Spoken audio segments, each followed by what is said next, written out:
పేదల నివాసాలు కూల్చితే ప్రభుత్వానికి తగిన గుణపాఠం తప్పదు. గుడిసె వాసుల జోలికొస్తే ప్రభుత్వ పతనం ఖాయ.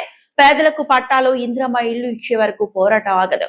వామపక్షాల భారీ నిరసన ప్రదర్శనలో సిపిఐ, సిపిఎం, ఎంసిపిఐ రాష్ట్ర కార్యదర్శులు కూనంనేని జాన్ వెస్లీ, గాదగోని రవి పేదలు నిలువ నీడ కోసం వేసుకున్న గుడిసెలకు కూల్చివేసి తమ పబ్బం గడుపుకుంటామంటే చూస్తూ ఊరుకోమని, గత ప్రభుత్వాలకు పట్టిన గతే పట్టిస్తామని సిపిఐ రాష్ట్ర కార్యదర్శి ఎమ్మెల్యే కూనంనేని సాంబశివరావు, సిపిఎం రాష్ట్ర కార్యదర్శి జాన్ వెస్లీ, ఎంసిపిఐ రాష్ట్ర కార్యదర్శి గాదగోని రవి, మాస్ లైన్ మాజీ ఎమ్మెల్యే గుమ్మడి నర్సయ్య హెచ్చరించారు. ఈ యొక్క పోరాట కార్యక్రమంలో దశలుగా పాల్గొని సాధించాల్సినటువంటి అవసరం గుడిసె వాసుల పైన ఉంటుంది.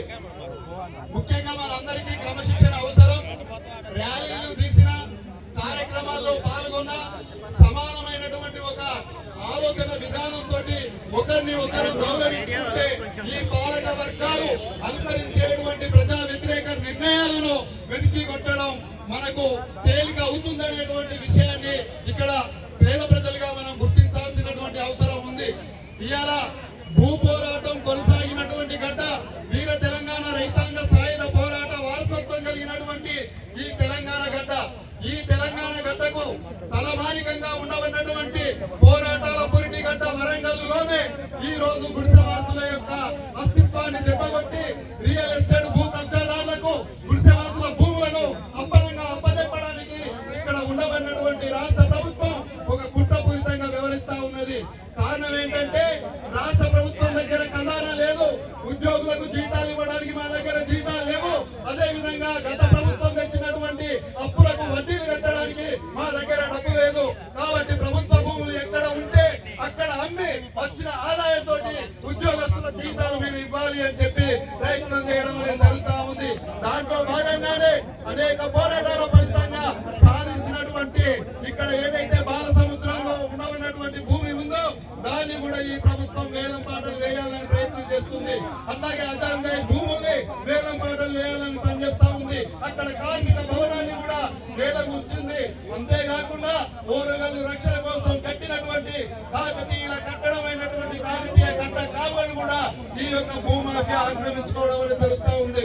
వరంగల్ జిల్లాలో ఇప్పటికీ 1,65,000-70,000 ఎకరాల భూములు చెరువు కుంటల పోటుతోటి ఇతర పేర్లతో ఉండవన్నటువంటి భూములను కూడా ఈ యొక్క భూమాఫియాకు కట్టబెట్టడానికి ఈ ప్రభుత్వం చాలా శరవేగంగా పావులు కదుపుతా ఉన్నది.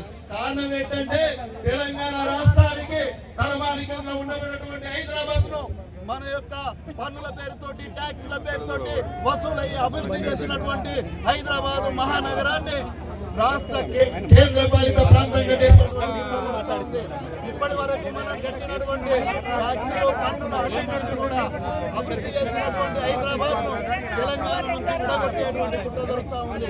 దాంట్లో భాగంగానే మూసి సుందరీకరణ, అదేవిధంగా హైదరాబాద్ చుట్టుప్రక్కల నగర అభివృద్ధికి కేటాయిస్తున్నటువంటి వేల కోట్ల రూపాయల నిధులు.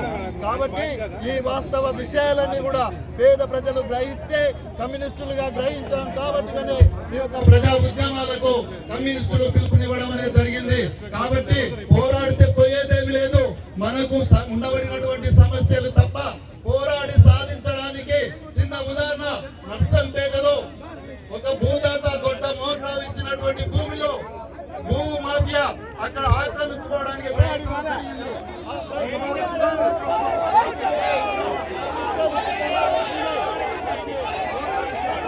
మరిన్ని అప్డేట్స్ కోసం మా ఛానల్ని సబ్స్క్రైబ్ చేయండి.